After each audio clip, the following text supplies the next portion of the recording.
mi primer instinto, porque fue instinto, fue empezar a hacer conservas. Entonces me fui a la central de abastos y compré cajas y cajas de verdura. Hice tantas conservas, que todavía tengo conservas, porque pues decía yo riendo, ¿no? O sea, yo hago conservas porque para usar papel de baño primero tienes que tener que comer, ¿verdad? Lo primero que me vino en mente fue Chernobyl, porque Chernobyl fue un accidente y yo lo viví.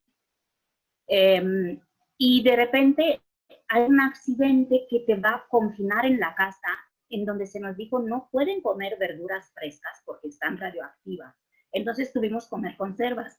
Entonces lo primero me remitió a esta experiencia, que sí es una experiencia traumática de Chernobyl, porque mi ciudad está a 400 kilómetros y en el sur del país, por ejemplo, donde tenía familias, se rumoraba que la gente se muere en la calle, o sea, va por la calle y se muere, como pasa ahora, por ejemplo, con la pandemia, no en México, pero hemos visto casos en Bolivia, por ejemplo, en Ecuador.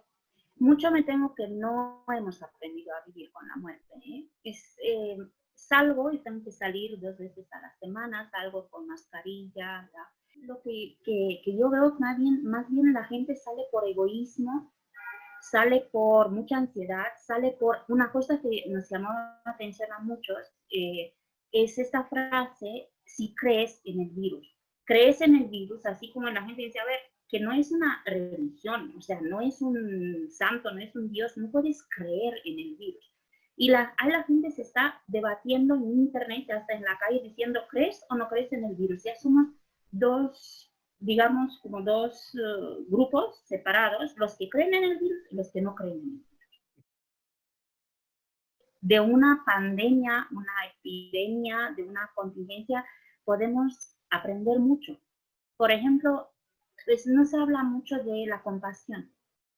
La gente se muere sola. Es una cosa que a mí sí me impresionó mucho, son esos relatos de todo el mundo donde los enfermos de COVID que están encapsulados se mueren solos, se mueren sedados, pero se mueren solos y la gente que vive esta tragedia de no tener el consuelo de despedirse de sus familiares y no podemos ver, no podemos aprender de estas tragedias, ¿no? Al final todos nos morimos solos, ¿no? Y nacimos solos y morimos solos, pero ese sufrimiento que es más de las familias que del que está muriendo, porque el que está muriendo intubado pues está sedado, la verdad, ni sabe lo que le está pasando. Pero, ¿por qué no tenemos una lección de compasión? Y yo lo que no he escuchado en esta pandemia es ese discurso sobre la compasión. Las teorías de la conspiración, que han sido muchísimas, cada vez son más y más increíbles, desde Bill Gates a que te están quemando las neuronas con el termómetro, etcétera. Y entonces la gente empieza a creerse esas teorías de la conspiración. Se entiende, hay toda una teoría social, ¿no? Que te dice, empiezas a creer las teorías de la conspiración en tiempos de incertidumbre, porque lo que queremos es la certidumbre. Entonces, prefiero creer que Bill Gates se inventó la pandemia que decir, ¿sabes una cosa? No sabemos cuándo va a acabar la pandemia. O sea, esta incertidumbre que nos está empujando en creer en teorías conspiracionales, en acusar a los que llevan mascarilla, ¿no? ¿Cuántos conflictos no hemos visto con la gente que no lleva mascarilla? O sea, el encierro, este encierro, a mí, no sé por qué, pero se me figuró mucho como estas metáforas del desierto, de la seta que se va al desierto y se le aparecen los demonios, ¿no? Porque vive en una soledad. Entonces, pues es una gran oportunidad de lidiar también con nuestros demonios. O sea, como que llegamos a una nueva época de individualismo extremo, en donde lo más importante, que no me vaya a sofocar con la mascarilla y se te contagio, lo que sea. No es solo cómo las instituciones religiosas se podrían reinventar a raíz de eso, que me parece muy interesante, pero cómo hablamos de una nueva espiritualidad. En este escenario donde la compasión se nos olvidó, ¿cómo podríamos replantear aquí el problema de la espiritualidad? Porque habíamos visto una ola de la espiritualidad y en el trabajo que hicimos juntos hace algunos años, ¿no? ¿Qué hay ¿Qué ha hecho la gente durante este confinamiento con la espiritualidad? No sé, o sea, la verdad no lo sé, no tengo idea, no tengo esta idea si esta espiritualidad se dejó encoger por el miedo y esto como que nos borró la espiritualidad. A mí se me hace que llegamos como al tiempo de las cavernas, de verdad, cuando la gente estaba más preocupada por comer y con el miedo de que te va a venir el mamut encima y no tenía el suficiente tiempo para crear una vida espiritual. O sea, se me hace que estamos regresando a un yo muy primitivo. Bueno, la superstición, o sea, las teorías del miedo nos hace creer en las supersticiones también, no solo en las teorías de la conspiración. Entonces, lo que yo creo es que fue un miedo, y es un miedo social, socializado, porque nos estamos comunicando las malas noticias y recibes por WhatsApp que tal se enfermó, bla, bla, bla. Y entonces fue este miedo que nos está paralizando. Quizás estamos en un estado de parálisis espiritual. Es una epidemia. Hubo tantas en este mundo, en esta historia, y no aprendimos nada. Mira, se habló mucho de la famosa gripe de 1918. La gente andaba con mascarillas y ahora no quieren. De verdad, hace 100 años lo hacían. ¿Por qué no aprendimos? Esto sí es como, ¿por qué no aprendimos de la historia? O sea, ¿por qué no aprendimos? Cada vez tenemos que empezar las cosas desde lo mismo, ¿no? Es así que, por eso tenemos una historia para hacer las cosas un poco mejor. Tú sabes que no soy una persona religiosa, entonces más bien lo que aprendí de esta pandemia es cómo estar mejor conmigo mismo.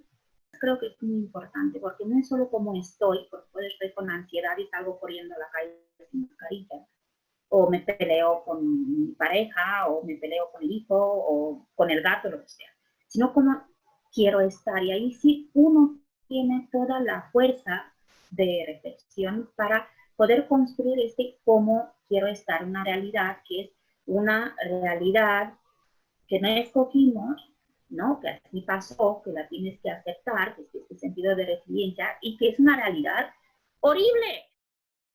El horror. El horror. Entonces, esa es otra cosa porque creo que lo que estamos viendo en las noticias es el sentido del horror, pero hay gente que se deja, y eso creo que tiene que venir con la compasión, ¿no? O sea, el horror que estamos viendo de 43.000 muertes, el horror de morir ahí encapsulado, sedado, ¿no? Como con los perros y los gatos sacrificados en las veterinarias, ¿no? Imagínate, o sea, ese sentido de haber llegado o tocar tu propia animalidad al final es un sentido del horror. Y aún así la gente no puede desarrollar la compasión, pero ese sentido de horror, ¿qué nos está dando? Otra vez me recuerdo de los guetos y lo que pasó en la Segunda Guerra Mundial con la comunidad judía, porque eran conscientes que estaban viviendo el horror. Aún así, se hizo prevalecer el sentido de la vida por encima del horror, de todas las historias de los que sobrevivieron, ¿no? El horror nos debería desarrollar el sentido de la compasión. No, si estamos viviendo el horror, no somos los únicos que lo estamos viviendo. Entonces, ¿qué hago yo? ¿Cómo quiero yo estar en esta realidad horrenda? ¿No? ¿Qué recursos tengo? ¿Qué puedo hacer para con los demás? Y una cosa fundamental, ¿qué puedo aprender de esto? ¿Qué hacemos cuando no podemos tener la ágape? ¿Qué hacemos cuando estos ritos de los cuales hablaban en el video se están trastocando? Porque esa es otra cosa que nos da mucha ansiedad. Tenemos una vida guiada por ritos y rituales y de repente la pandemia no nos quita. Se tienen que renovar esta proximidad, este humanismo, por así decirlo, de las instituciones religiosas.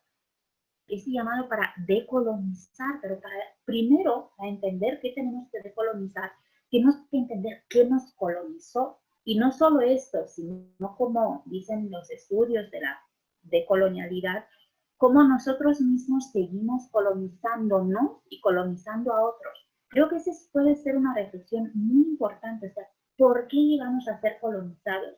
¿Qué elementos sin querer nosotros estamos perpetrando en esta colonización y cómo se puede decolonizar una institución religiosa? Lo que nos hace muy humanos es el contacto con otros humanos. ¿cómo vamos a sortear esta falta de contacto en los tiempos de distanciamiento social? Porque si bien, como decía Arturo, lo que nos hace muy humanos es el contacto con otros humanos, también lo que nos hace muy humanos es pensar en comunidad, porque eso nos hizo sobrevivir desde los tiempos primitivos. En el momento en cual la gente se unió, hizo comunidad, hizo la primera tribu y lucharon juntos, en este momento empezó a escribir la historia de la humanidad.